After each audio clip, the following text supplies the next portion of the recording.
네, 안녕하세요. 더 말씀의 김선민입니다. 오늘 더 말씀 나눌 본문은 출애굽기 33장 1절부터 11절까지의 말씀입니다. 제목은 With me라고 정해 놓았습니다. 네, 오늘 본문을 연구하던 과정은 당연히 쉬운 성경을 중심으로 개역 개정과 공동 번역, 천주교 번역, 새 번역 그리고 그렇게 사용하였고, 그리고 영어로는 ESV와 NIV, 그다음에 히브리어 원어는 슈투르가트, 독일어 성서공회에서 나온 그 역본을 사용해서 본문을 살펴보았습니다. 전체적으로 주석을 살펴본 것은 출애굽기 주석, 그 빅터 해밀턴라고 솔로몬 출판사에 나왔던 그 책을 중심으로 읽었고, 묵상과 설교라는 책을 또 함께 읽었습니다. 그리고 출애굽기 산책이라고 박철현 교수님께서 쓰신 책이 있어요. 그 책도 읽고, 그리고 손석태 교수님께서 쓰신 출애굽기 강의, 그 책도 따로 있습니다. ESP에서 발행한 책이죠. 근데 아시다시피 출애굽기 후반절의 경우는 많이 깊게 해석한 주석들이 많진 않아요. 그래서 혹시나 이것밖에 안 하셨나라는 생각이, 솔직히 워낙 두꺼운 책들을 많이 보다 보니까 좀 되게 그립죠. 와, 좀 깊게 봤으면 하는 그런 그리운 마음들이 있으면서 오늘 본문을 좀 정리해 놓았습니다. 원어를 살피면서 진짜 그 출애굽기 전체를 꿰뚫어 놓았던 그 내용은 그 33장 5절 보면 너희는 목이 굳은 백성이다 라는 의미가 있어요. 그래서 이 목이 굳다라는 것을 거의 파라오에게도 자주 사용했잖아요. 그 파라오가 하나님 앞에 막 까불 때 마음이 되게 단단하다라는 의미로 이렇게 사용하고도 했었는데, 이것을 출애굽기 전체를 보면 이렇게 저항할 때만 있어요. 하나님께서 하시는 일에 대해서 파라오가 까불 때랑 그 다음에 이스라엘 백성들이 까불 때 사용돼요. 그래서 하나님께서 재앙 내릴 때 파라오가 목이 굳었다라는 의미의 그 단어가 사용됐고, 또 여기서 이스라엘 백성들이 금송아지를 숭배할 때 목이 굳었다라는 의미를 사용했어요. 목이 굳은 사람들은 결국 어떻게 돼요? 간경한 사람들은 결국 하나님의 심판을 받게 되죠. 오늘의 내용도 마찬가지예요. 근데 오늘의 내용을 살펴볼 때 바로를 다루시던 하나님과 이스라엘 백성을 다루시는 하나님의 차이점이 분명히 있어요. 그 차이점은 자비죠. 하나님께서 죄를 미워하시기 때문에 심판은 반드시 하세요. 그리고 파라오와 이스라엘 백성들에게 심판을 행하셨죠. 근데 여기서 큰 차이점은 파라오의 경우는 완전히 수장시켜 버리잖아요. 막 장자도 죽이고 막 홍해를 쫓아오는 파라오 패거리를 수장시켜 버리고 하셨잖아요. 근데 이스라엘 백성들은 몇 천 명의 인구, 갑자기 숫자가 갑자기 까먹었는데 까먹으면 안 되죠. 정확히 하죠.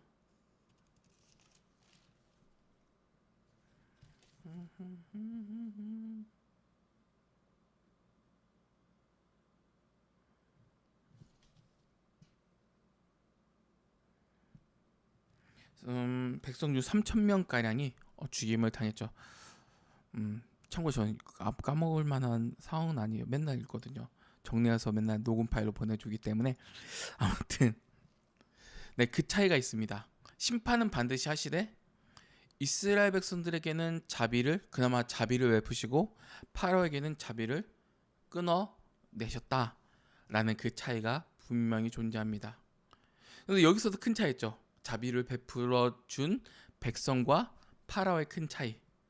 뭔 차이일까요? 오늘에서 좀 약간 너무나 훤히 드러나는 것, 모세 존재예요. 모세 존재. 모세가 파라오와 함께 있었더라면, 파라오 하나님께서 그들 구원해 주실 것은 아니지만, 만약이라는 본래 없지만 만약 파라오와 함께 있었다면, 파라오의 믿음이 하는 그 상태였다면 어땠을까? 그와 동시에 모세가 아예 이스라엘 백성과 단절되어 있었다면 어땠을까? 그 고민도 살짝 하게 됐습니다. 엄청난 차이예요. 오늘의 본문은 그 24장에서 모세가 이제 하나님의 그 법을 받기 위해서 그 시내산에 오른 다음에 모세가 이제 이스라엘 땅이 없잖아요. 이스라엘 땅이 이제 없으니까 이스라엘 백성들이 이제 당황스러워요. 왜냐하면 1장부터 24장 앞서까지 끝까지 이스라엘 백성들은 좀 모세가 중간에는 저기 뭐 결혼을 떠나 있었지만 40년 동안 떠나 있었지만 그것 외에는 끊임없이 백성들과 함께 있었어요. 출애굽하는 그 과정 중에서 백성들에게 명령하고 백성들을 돌보고 백성들을 살피고 하나님의 뜻을 받아서 전하고 했던 그 모세가 끊임없이 있었는데 24장 끝이 되니까 이제 모세가 없어지는 거예요. 이제 모세가 이제 시내산을 쭉 올라가요. 그러면 이스라엘 백성들의 경우는 굉장히 당황스러운 경우죠. 이 경우는 없었는데 홍해 사건 때도 모세가 있었고 또 아말렉이 쳐들었을 때도 모세가 있었고 만나와 메추라기 있었을 때도 모세가 있었는데 이제 모세가 없어요. 이 광야에서 어떻게 생활해야 될까요? 하나님의 백성.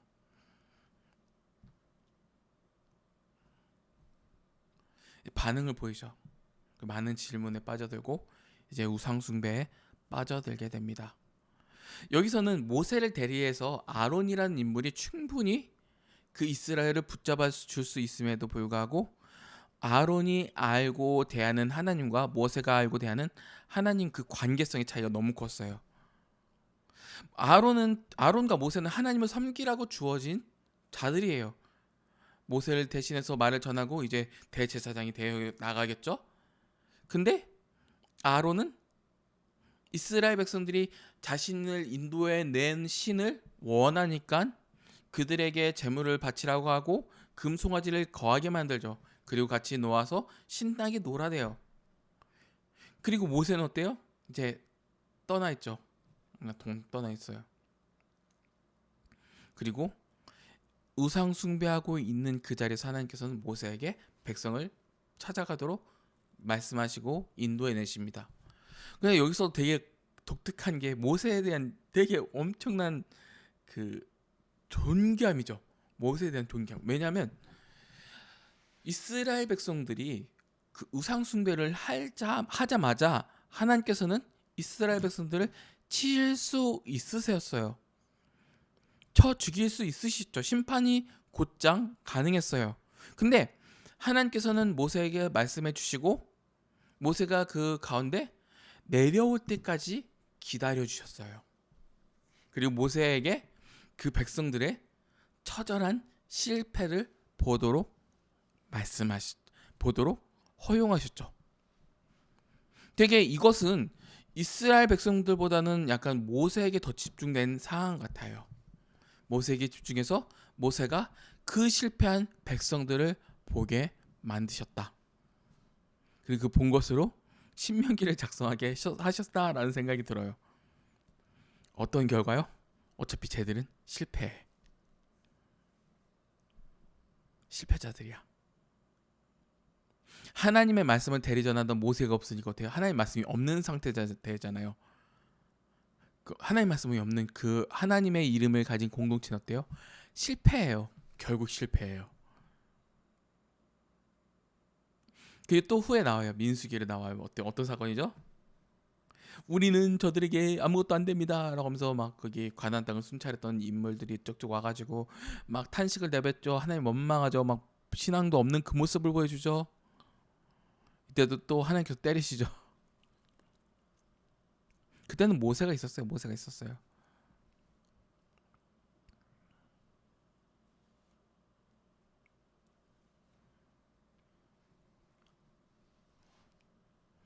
그리고 하나님을 향한 불신앙과 죄가 있을 때만 하나님께서는 반드시 심판해 내신다라는 것을 보여주시고 하고 나시죠. 그래서 모세라는 인물이 되게 오늘 보면서 굉장히 중요한 인물입니다. 그리고 모세의 존재와 부재를 엄청나게 강조해 놓고 32장에서 강조해 놓고 그다음에 오늘 보면 33장으로 넘어옵니다. 33장과 34장은 모세의 부재와 임재라는 것을 더욱더 확대해서 여호와의 부재와 임재라는 주제로 나아갑니다.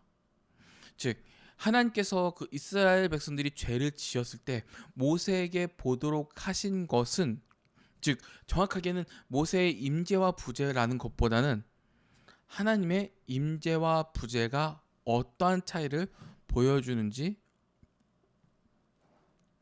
모세와 그 백성들에게 깨닫게 하셨다라고 보여집니다. 그리고 이것을 조금 더 확대해서 볼 때 하나님께서 함께 하시는 백성과 하나님께서 함께 하지 않으시는 백성들의 결말을 우리는 보죠. 함께 하시는 백성은 어때요? 하나님을 예배하고 하나님을 찬양하고 하나님을 높이고 하나님 위해서 살고 하나님의 말씀에 묶여있고 하는 그 본능을 보이면서 결국 생명의 자리로 나아가요. 그러나 반대로 하나님이 없는 백성들은 막 그들이 막 잘나고 막 뛰어나고 우와 멋있다 우와 매력적이다 당신은 사랑받습니다 라는 그러한 얘기가 나올지라도 결국은 하나님의 심판대 앞에서 반드시 심판을 받는다라는 것을 우리는 그 결과적으로 보여줍니다. 그 결과를 보고 난 다음 모세는 어떠한 반응을 보여야 될까요? 아, 하나님의 부재와 하나님의 임재의 차이는 너무나 크구나.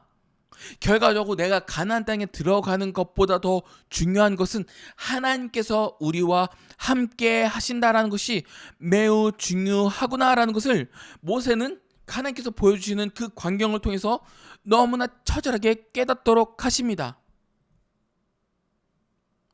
이 주제를 너무나 크게 확장시켜 준 것이 33장 3절이에요. 개역개정 보면 나는 너와 함께 가지 않을 것이다. 그리고 33장 5절 보면 내가 한순간이라도 너희와 함께 간다면 너희가 너희를 멸망시킬 것이다.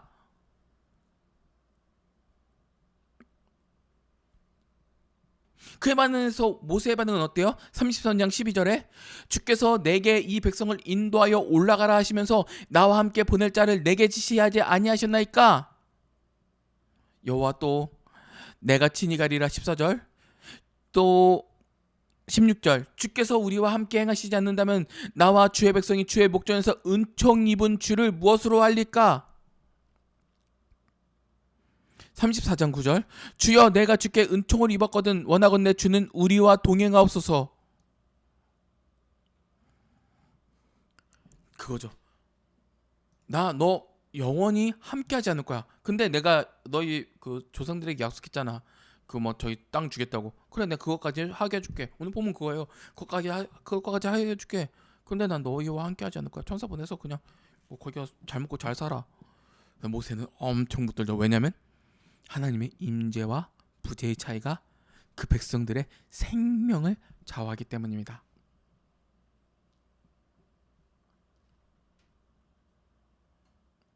언어도 달라요. 하나님께서는 이스라엘 백성과 하나님을 분리해서 말씀하세요.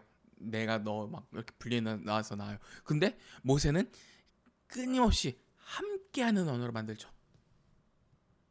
하나님과 백성들의 일체가 되는 것, 그러면 하나님과 백성들이 분리되는 것, 그 차이의 그 언어 논쟁이 계속 벌어집니다. 그리고 참 인간이 무엇을 소망해야 되는지, 무엇을 바라야 되는지에 대해서 그 소망의 근거와 그 내용에 대해서 너무나 뼈저리게 드러나요.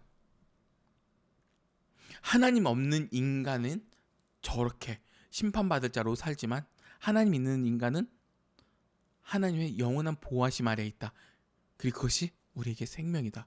그리고 우리는 그 영원한 생명을 하나님께서 주시는 그 기쁨과 생명을 누리는 그 자리에 나아가기 위해서 끊임없이 하나님께 나아간다.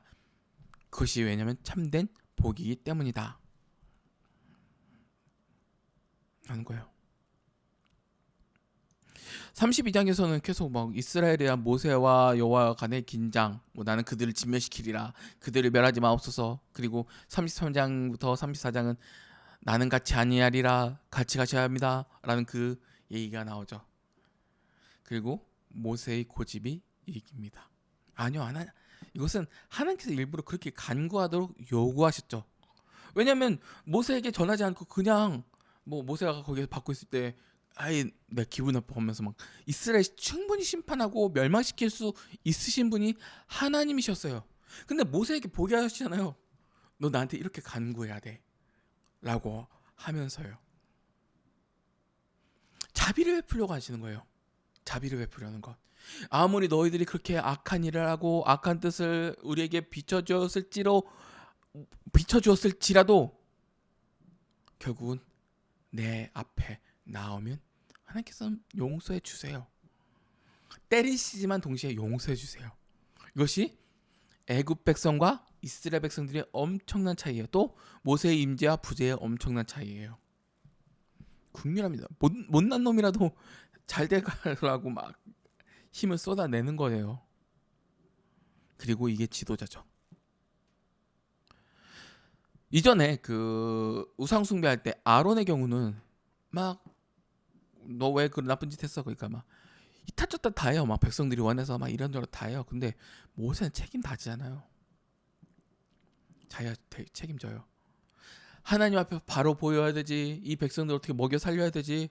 마음고생 진짜 심했을 거예요. 와, 속 찢어지고 아유 진짜 짜증나 하면서 막 땡깡 부리고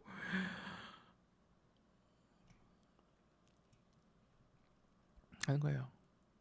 그래서 결국 제가 아까 말씀드린 진짜 자비를 원하신다는 것이 34장 6절부터 7절 앞절까지 나와요. 그는 자비롭고 은혜롭고 노하기를 더디하고 인자와 진실이 많으며 천대까지 베풀며 용서하신다라는 내용이 이 안에서 풍성하게 담겨져 있습니다. 그 차이입니다. 전체적으로 좀 크게 봤는데 한번 짧게는 안 해요. 왜냐하면 이것을 봐도 뭔가 문장을 짧게 떼어서 내용을 하기보다는 좀 약간 뭉거틀어서 좀 얘기하는 게 나을 것 같다는 생각이 들었습니다. 먼저 1절부터 6절까지입니다. 하나님은 모세에게 예정대로 백성을 인도하여 가나안 땅에 들어가라 말씀하십니다. 약속 지키시라는 거죠. 그리고 앞장에서 모세가 드린 그 기도를 받아서 그들을 멸망시키지 않겠다라는 것을 또 다시 한번 확인시켜 주시죠.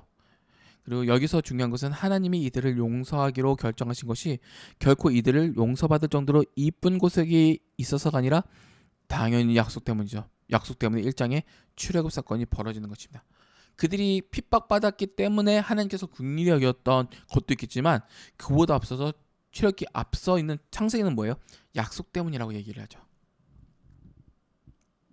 성경은 이스라엘을 하나님의 진노에서 구원하신 것은 하나님이 그들의 조상과의 약속 때문에 자비를 베푸신 것이라는 테마를 반복적으로 강조합니다.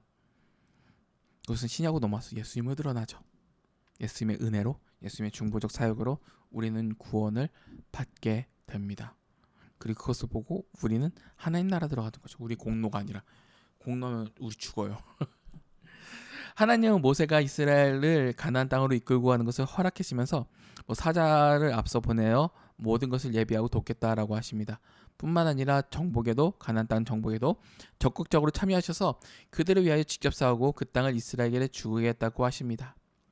이 말씀을 자세히 살펴보면 긍정적이진 않죠. 앞에서 설명한 것이 이스라엘 두고 하나님께서 모세에게 내가 이집트에서 인도하는 내 백성이다, 너희 백성이다라고 말씀하시면서 거리감을 두셨던 것을 저 백성 곧 이 네가 이집트에서 인도해낸으로 좀 완화시키는 감은 있지만 좀 하나님께서 거리를 두고 있는 건 티가 나죠. 그리고 하나님께서 폭탄 선언하시오. 내가 너희와 함께 가지 않을 거다. 분리해 놓은 완전 분리. 그래도 가난 줄게. 근데 난 너랑 상정 안 해가. 거룩하신 하나님 앞에서 죄와 함께하지 않는다라는 것도 보여주죠.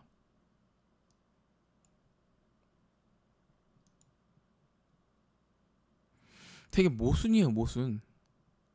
하나님을 가까이 하려고 눈에 보이는 송아지가 하나님 떠나게 만드는 요인이 되어버렸어요.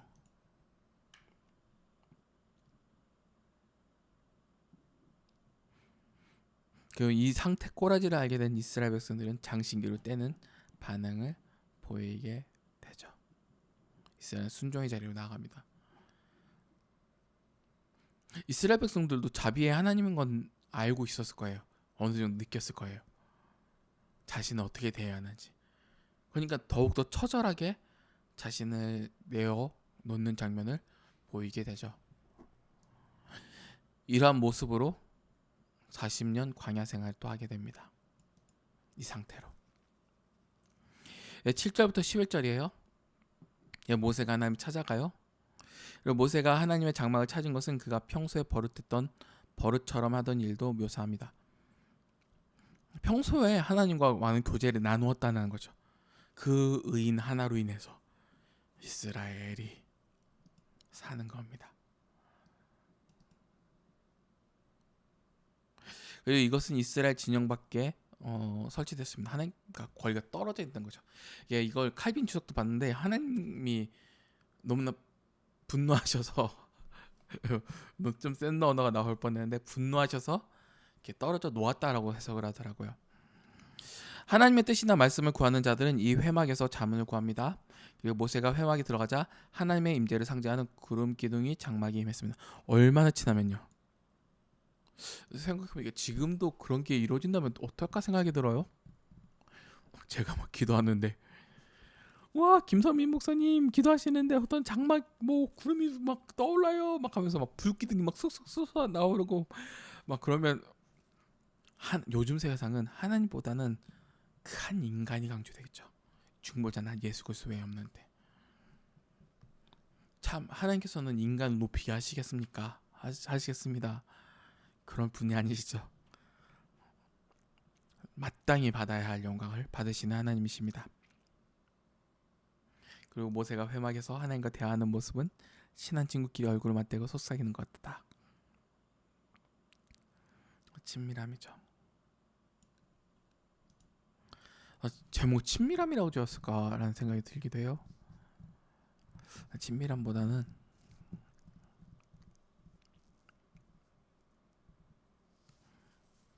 좀 여러 질문들이 나올 것 같습니다. 이 질문하게 될 때 모세가 그 하나님 앞에 나아가게 되잖아요. 죄가 많은 자들 앞에서 하나님 앞에 나아가고 하나님은 거룩한 자들을 위해서 그 땅을 하나님 거룩한 자들을 위해서 관계를 되게 채워 나아가시죠. 지금 연락이 잠깐 와가지고 그래요. 좀 약간 혀가 꼬이지만 특히 뒷부분은 진짜 너무 감동적이에요. 하나님께서 모세를 부르셨잖아요. 죄 많고 되게 땡깡 잘 부리고 하나님께 저항했던 모세, 많이 부족한 인간이에요. 많이 연약한 인간이에요. 근데 하나님께서 모세를 키우시고 인도하시면서 하나님 자신을 너무나 처절하게 알도록 하셨어요. 하나님을 알면 알수록 두려움과 동시에 하나님의 사랑과 자비와 은혜를 깨닫게 됩니다. 그러면 우리는 어떤 반응을 보여야 될까요? 하나님 저 하나님 싫어요 하면서 땡깡 부리면서 나아갈 거. 그럼 죽어요. 사람은 영원히 죽어요. 하나님의 얼굴을 보는 것도 죽겠지만 하나님과 떨어져 있는 것은 그것은 절망 오브 절망이에요. 모세가 이제 사역자로 나아가잖아요. 하나님의 백성으로 나아가잖아요. 이제 이 삶을 살 때 땡깡 부리는 백성, 고통스러운 백성, 자신의 연약함 다 있어요. 근데 모세가 이렇게 백성들 굳건하게 세우고 하나님의 말씀대로 이 공동체를 세워 나갈 수 있는 가장 큰 힘은 하나님을 아는 거예요. 하나님을 알기 때문에 하나님과 더욱더 깊은 친밀함을 가지고 하나님을 알기 때문에 더욱더 그 에너지를 가지고 이스라엘 앞에서 하나님을 가리키고 그들 앞에서 하나님 앞에서 어떻게 살라는 것을 가르칠 수 있는 거죠. 그리고 이 하나님을 나뿐만 아니라 그 백성들이 알아갈 때 이들은 그 광야라는 그 시간 동안에 비록 넘어졌어요. 또 넘어졌지만 넘어지고 또 넘어지지만 그 광야라는 그 시간 안에 그나마 하나님 백성으로서 살아갈 수 있는 것입니다. 그리고 민수기에 넘어와서 그들이 땡깡 부리고 그들이 끝날 때 그들의 세대가 끝날 때까지 그들을 가나안 땅에 내보내진 않지만 결국 하나님께서는 그 예배 받으심으로써 하나님께서 함께 하심을 증명해 내시고 그들과 함께 가나안 땅에서 그의 나라를 만들어 내시어 가시죠. 이걸 어떻게 적용할까라는 생각이 들었어요. 마지막 그 6절부터 11절까지는 위에는 너무나 적용하는 게 뻔히 보여요. 부재라는 그 주제, 임재와 부재라는 것, 그 주제를 가지고 적용하기 너무 좋아요. 근데 뒷부분은 좀 약간 너무나 적용할 게 많아요. 중보자이신 예수 그리스도를 너무나 잘 보여주는 것이기도 하고, 그리고 하나님의 사역자로서, 하나님의 자녀로서 하나님과 어떠한 관계를 맺어야 되는지를 너무나 잘 보여주는 본문이기도 합니다. 그리고 이것이 참 복이죠. 제가 몇 가지 찾은 본문이 있어요. 이것이 복이라는 걸 복. 근데 이게 구약 성경에서 함께하는 구절들을 찾아냈을 때는 거의 그거예요. 참 신자로서 하나님을 경험하는 복, 그거예요. 근데 되게 이게 괴리감이 느껴졌던 게, 모세는 이스라엘 문제를 가지고 하나님과 친밀함을 나눴는데, 좀 나머지 구절 보면 좀 약간 개인적인 느낌이 너무나 잘 나요. 그래서 시편 73편 28절을 보면, 하나님께 가까이함이 내게 보이기라. 내가 주 여호와를 나의 피난처로 삼아 주의 모든 행적을 전파하리이다. 이거 이스라엘 목적이죠. 여호와를 자기 하나님으로 삼은 나라, 곧 하나님의 기업으로 선택된 백성은 복이 도다. 시편 33편 12절. 여호와는 나의 산업과 나의 잔의 소득이시니 나의 분깃을 지키시니이다. 시편 16절 5절. 되게 찾긴 찾았는데 좀 본문과 어울려야죠, 당연히. 되게 고민을 좀 더 해봐야겠습니다. 아무튼 오늘 녹음은 이 자리에서 마치겠습니다.